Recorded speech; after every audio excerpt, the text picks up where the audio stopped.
Tali pocong.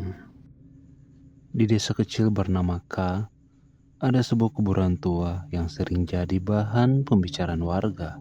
Kuburan itu letaknya di pinggir hutan dengan nisan-nisan batu yang berlumut dan pohon beringin besar yang berdiri di tengahnya. Orang-orang desa percaya disitulah arwah gentayangan sering muncul, terutama jika ada yang berani mengganggu kubur baru. Dari semua larangan, satu yang paling sering diingatkan para orang tua, jangan pernah mengambil tali pocong dari mayat yang baru dikuburkan. Itu tali sakral, pengikat terakhir antara jasad dan roh. Jika kamu mencurinya, arwahnya akan datang mencari sampai kamu mati. Andra, seorang pemuda berusia 20 tahun, menertawakan hal itu. Ia baru saja kembali dari kota, merasa dirinya lebih modern dibanding orang-orang desa yang menurutnya masih kejebak tahayul. Namun di balik sikap skeptisnya, ada rasa penasaran yang menggelitik. Kebetulan, seminggu terakhir ada pemakaman besar. Pak Darno, seorang dukun tua yang terkenal sakti, meninggal dunia. Orang-orang bilang jasadnya sulit dimakamkan. Tanah kuburnya selalu runtuh. Dan saat pocongnya diikat, tali itu mendadak basah oleh darah segar. Rumor itu menyebar cepat, membuat kuburan Pak Darno dianggap angker. Warga melarang keras siapapun yang mendekat malam-malam. Tapi bagi Andra, larangan itu justru sebagai tantangan. Suatu malam, dengan ditemani dua temannya, Joko dan Rudy, Andra nekat masuk ke kuburan. Mereka membawa senter kecil, sekop, dan niat buruk, mengambil tali pocong Pak Darno untuk dijadikan jimat. Konon, tali pocong bisa dipakai untuk pesugihan atau ilmu pengasihan. Beneran kamu, Ndra? Ini bukan main-main loh, kata Joko dengan suara bergetar. Ah, penakut kamu. Orang cuman tali kok. Besok bisa kita jual mahal ke orang yang mau pakai buat pesugihan, jawab Andra sambil nyengir. Rudy yang paling penakut terus menoleh ke belakang. Perasaanku gak enak, seperti ada yang ngintip. Mereka bertiga akhirnya tiba di makam Pak Darno. Tanahnya masih basah, bunga tabur sudah layu. Udara sekitar terasa dingin menusuk, meski tidak ada angin. Bulan purnama menerangi kuburan itu, membuat suasana semakin mencekam. Dengan cekatan, Andra mulai menggali sisi makam. Sementara Joko membantu, Rudy hanya berdiri, menggigil ketakutan. Beberapa menit kemudian, sekop mereka membentur kain kafan. Dengan hati-hati, Andra menyibakkan tanah hingga tampak jelas kain putih kotor yang melilit jasad. Dan benar saja, di bagian kepala masih ada tali pocong yang diikat kuat. Ia mengeluarkan pisau kecil, lalu memotong tali itu. Begitu tali terlepas, udara di sekitarnya tiba-tiba berubah. Angin dingin berhembus kencang, pohon beringin bergoyang, dan suara lolongan anjing terdengar dari kejauhan. Cepet, cepet, Joko panik. Ambil, terus kita pergi. Andra meraih tali itu, menggulungnya cepat lalu memasukkannya ke dalam tas. Tanpa pikir panjang, mereka bertiga lari meninggalkan kuburan. Namun, saat melewati gerbang makam, Andra merasa sesuatu menarik bajunya. Ia menoleh sekilas dan hampir pingsan. Dari arah kuburan Pak Darno, ia melihat sosok pocong berdiri. Kain kafannya kotor, wajahnya hitam membusuk, matanya melotot merah. Pocong itu meloncat sekali, lalu menghilang di balik kegelapan. Cepat lari, teriak Andra. Mereka bertiga berlari secepat mungkin menuju desa. Napas terengah, keringat dingin membasahi tubuh mereka. Saat tiba di rumah Andra, mereka baru berhenti. "Gila Andra, aku gak mau ikut ke ini lagi. Sumpah," Joko berkata sambil gemetar. Rudi hanya terduduk di lantai, wajahnya pucat pasi. Andra tertawa, meski jantungnya masih berdegup kencang. "Santai, itu cuma halusinasi. Yang penting talinya udah di tangan kita." Ia membuka tasnya, menunjukkan gulungan tali kotor yang baru saja dicurinya. Anehnya, tali itu masih basah dan meneteskan cairan merah gelap yang berbau anyir. "Besok kita kayak mendadak. Lihat saja," ucap Andra sombong. Namun, malam itu mereka tidak tahu keputusan bodoh itu akan membuat teror yang tak akan pernah mereka lupakan. Malam semakin larut. Joko dan Rudi akhirnya pulang. Sementara Andra menyimpan tali pocong di bawah bantalnya. Ia tertidur dengan pikiran penuh hayalan. Uang melimpah, hidup mewah, semua keinginannya terkabul. Tapi di tengah malam, ia terbangun karena suara aneh. Suara kain diseret di lantai, pelan mendekat ke kamarnya. Andra membuka mata. Kamarnya gelap, hanya cahaya bulan yang masuk lewat jendela. Ia duduk mendengarkan dengan cemas. Suara itu semakin dekat. Lalu pintu kamarnya berderit terbuka perlahan. Di ambang pintu, berdiri sosok tinggi terbungkus kain kafan kotor. Wajahnya busuk, matanya merah menyala. Pocong itu menatapnya tanpa berkedip. Andre ingin berteriak, tapi suaranya hilang. Tangannya gemetar, tubuhnya kaku. Pocong itu meloncat sekali, dua kali, lalu berdiri tepat di samping ranjangnya.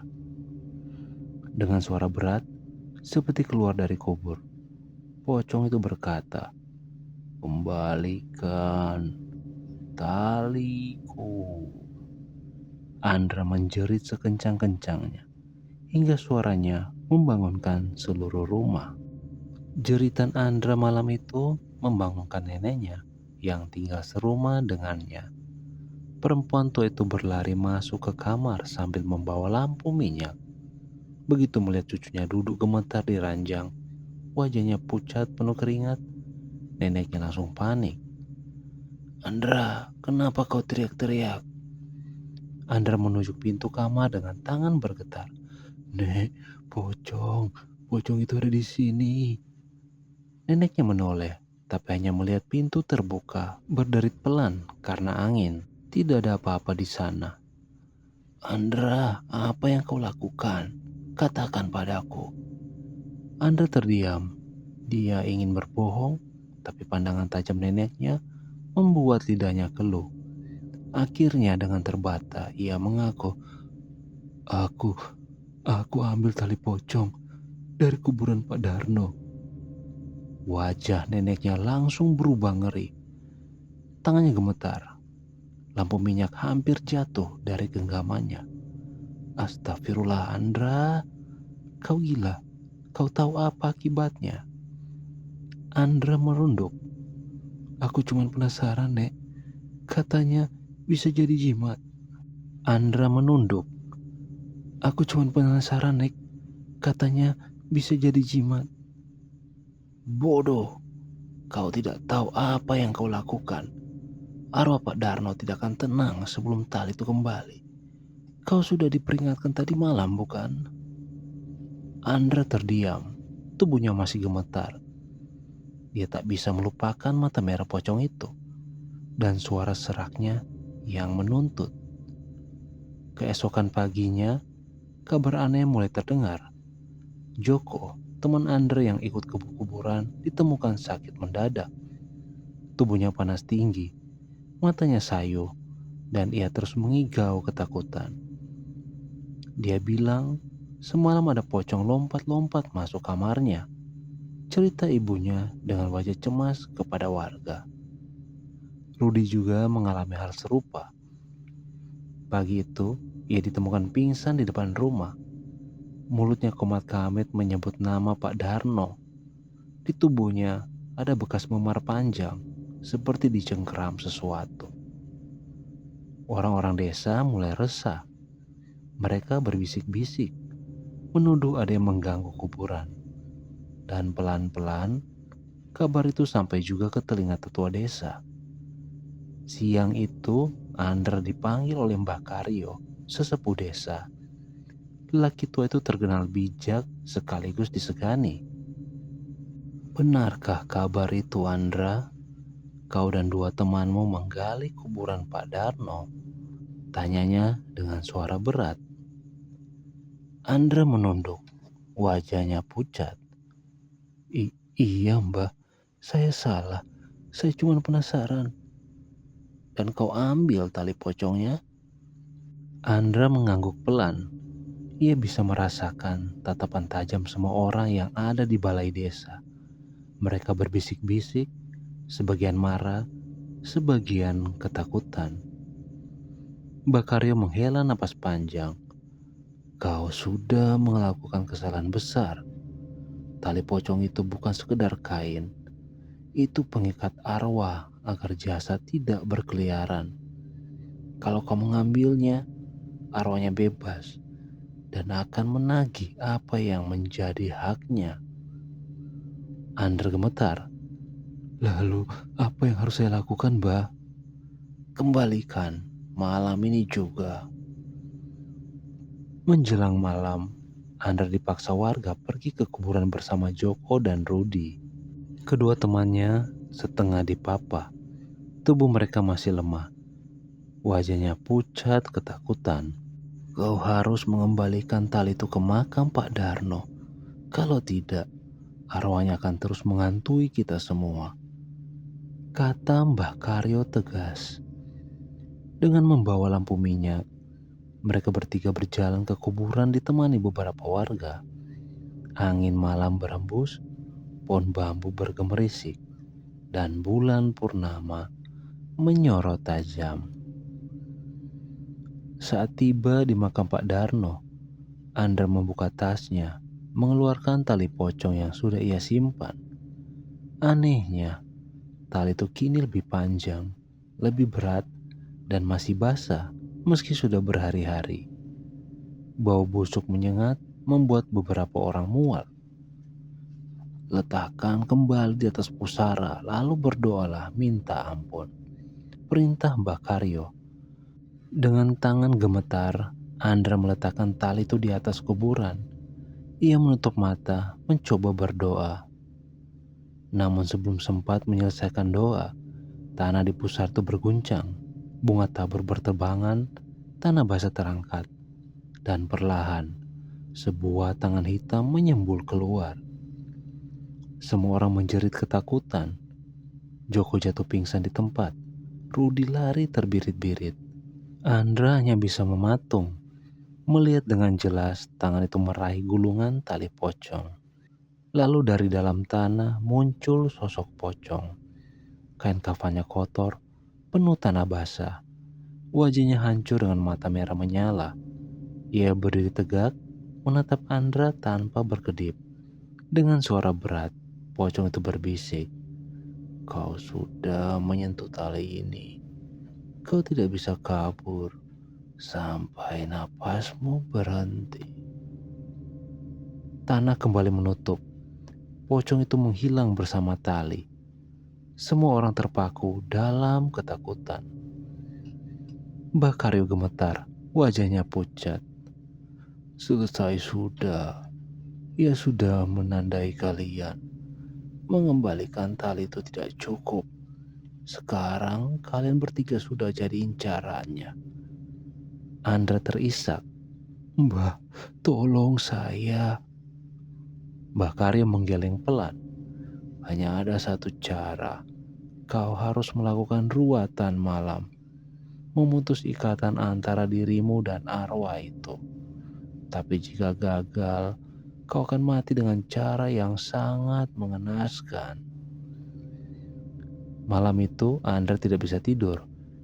Dia duduk di pojok kamarnya, tubuhnya gemetar. Bayangan pocong itu terus menari di kepalanya.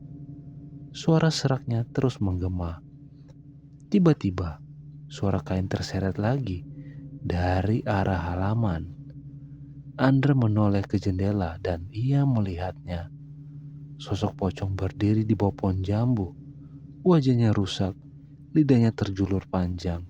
Matanya menatap langsung ke arahnya. Pocong itu meloncat sekali, mendekat. Suara loncatannya terdengar berat, memecah kesunyian.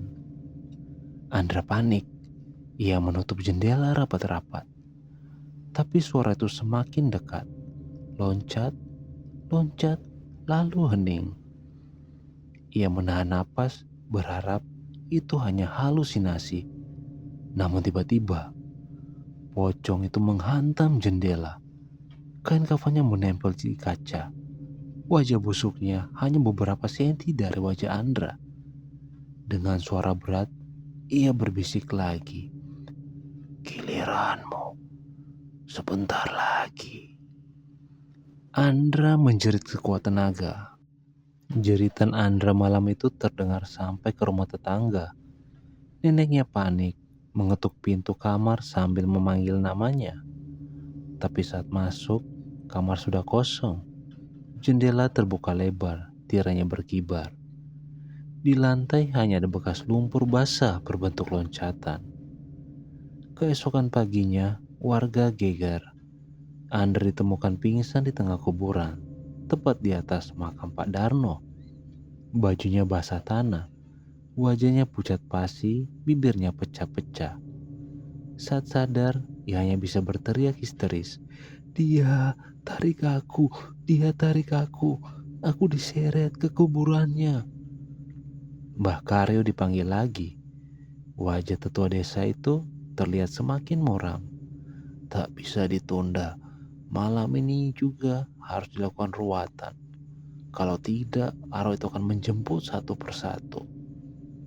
Malam itu, balai desa dijadikan tempat ritual. Warga berkerumun, sebagian penasaran, sebagian takut. Di tengah ruangan, 3 orang disiapkan. Andra, Joko, dan Rudi. Wajah mereka pucat, mata sayu. Mbah Karyo membawa sesajen. Bunga 7 rupa, dupa, kendi berisi air, dan ayam hitam untuk tumbal. Ia duduk bersila, membakar dupa, lalu mulai melantunkan doa-doa kuno. Suasana hening, hanya suara jangkrik terdengar. Namun, ketika doa baru separuh, angin kencang berhembus dari arah luar. Dupa padam, lampu minyak bergoyang. Beberapa warga berteriak, "Pocong itu datang!" Benar saja, dari kejauhan terdengar suara loncatan berat. Pintu balai desa bergetar, lalu terbuka dengan keras. Dan di sana berdiri sosok pocong. Wajahnya semakin rusak, mulutnya robek lebar, darah hitam menetes dari kain kafannya. Matanya merah menyala, menatap tajam ke arah 3 pemuda itu. Suara berat keluar dari mulutnya. "Kalian tak ada yang bisa lari." Warga berhamburan menjerit ketakutan. Ada yang jatuh, ada yang pingsan. Tinggal Mbah Karyo yang masih berusaha tegak. Ia menggenggam keris kecil lalu berteriak, "Kembalilah ke alam tempatmu. Jangan ganggu manusia hidup." Pocong itu melompat ke tengah ruangan. Dengan sekali sentakan, ia membuat dupa, kendi, dan sesajen berterbangan. Suara tertawa serak menggema. Andra berteriak, "Mbak, tolong saya." "Diam, jangan menoleh," bentak Mbak Karyo. Ia mulai merapalkan mantra lebih keras. Keringat dingin mengalir di wajahnya. Tapi pocong itu tidak mundur. Ia bergerak cepat, melompat ke arah Rudi. Dengan sekali cengkeram, ia meraih lehernya. Rudi menjerit, tubuhnya kejang-kejang. Dari mulutnya keluar darah hitam, lalu ia terkulai, tak bernyawa. "Rudi!" Joko menjerit histeris. Andra hampir pingsan. Bakario menggenggam keris erat-erat, lalu menancapkannya ke tanah sambil membaca mantra. Tiba-tiba tanah di bawah pocong itu retak, seperti ingin menelannya. Namun pocong itu tertawa lagi. Suara serak dan panjang. Ia mengangkat tubuh Rudi lalu melemparkannya ke arah Andra. Tubuh dingin Rudi menghantam Andra hingga jatuh. Sekarang giliran kalian. Joko tak tahan lagi. Ia berlari keluar balai desa meski warga mencoba menahannya. Tapi di luar, jalanan sepi dan gelap. Hanya suara angin berdesir. Ia terus berlari hingga sampai di pematang sawah. Dan di sanalah ia melihat sesuatu. Puluhan sosok pocong berdiri berjajar di tengah sawah. Dia menatapnya. Kain kafan mereka kotor, wajah mereka hancur. Tapi semua menatap dengan mata merah menyala. Joko menjerit, berbalik lari. Tapi dari arah berlawanan, pocong Pak Darno meloncat mendekat. Dalam hitungan detik, Joko terjepit. Jeritanya menggema di malam sunyi, lalu hening. Di balai desa, hanya tinggal Andre yang masih hidup. Ia menangis, tubuhnya gemetar. Mbak, saya gak mau mati. Tolong saya. Bakario menatapnya dengan mata muram. Kau harus berani menghadapi sendiri. Hanya kau yang bisa memutus ikatan itu. Kau yang mencuri, maka kau yang harus mengembalikan dengan nyawa atau keberanianmu. Pocong itu melompat mendekat. Bau busuk menyengat. Tanah bergetar tiap kali ia jatuh. Tangannya terulur ke arah Andra. Andra terisak. Lalu tiba-tiba berlutut. Pak Darno, saya salah. Saya minta maaf. Tolong lepaskan saya. Pocong itu berhenti sejenak. Matanya menyala makin merah. Lalu dengan suara yang menghantam telinga ia berkata, sekarang kau akan ikut denganku. Sebelum Andra sempat bergerak, kain kafan pocong itu melilit tubuhnya. Ia menjerit, tubuhnya ditarik kuat. Bakario mencoba menahan dengan keris, tapi kain itu seperti ular raksasa, membelit semakin kencang. Dalam hitungan detik, Anda terseret ke arah pocong itu. Wajahnya terhisap ke dalam kain kafan. Tubuhnya menghilang. Hanya suaranya yang tersisa memekik putus asa. Nek, tolong aku. Dan hening. Besok paginya, warga menemukan makam Pak Darno kembali tergali. Anehnya, di dalamnya kini ada 2 jasad terbungkus kain kafan. Satunya jasad tua Pak Darno, satu lagi jasad Andra yang baru dikafani. Tali pocong yang kemarin hilang, kini melilit erat jasad keduanya. Joko dan Rudi tidak pernah ditemukan lagi, hanya jejak lumpur di sawah, seolah mereka lenyap di telan bumi. Sejak malam itu, desa K berubah. Kuburan tua itu dijauhi warga. Tidak ada yang berani lewat, bahkan di siang hari. Orang-orang bilang, jika malam purnama tiba, dari arah kuburan akan terdengar suara loncatan. Dan jika ada yang berani mendekat, mereka akan melihat pocong Pak Darno berdiri di bawah beringin. Tapi kini dia tidak sendiri. Di sampingnya ada sosok pocong lain dengan wajah muda, mata kosong, dan kain kafan yang masih bersih. Itu adalah Andra, pemuda yang berani mencuri tali pocong. Kini ia jadi bagian dari arwah gentayangan, terikat selamanya oleh tali yang dulu ia curi.